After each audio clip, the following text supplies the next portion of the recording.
I'm Zahra Ammar and I'm a paper artist. Today we'll be making 3D stars in different designs and sizes. We'll be experimenting with how we fold, cut, and also design the cutouts that are embedded inside.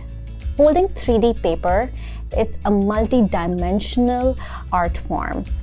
With this, it's more architecture because we're not just folding, we're cutting it up and we're gluing it together.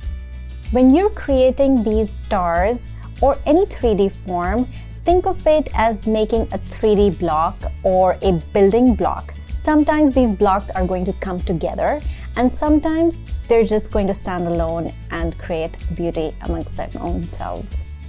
I hope to see you guys there.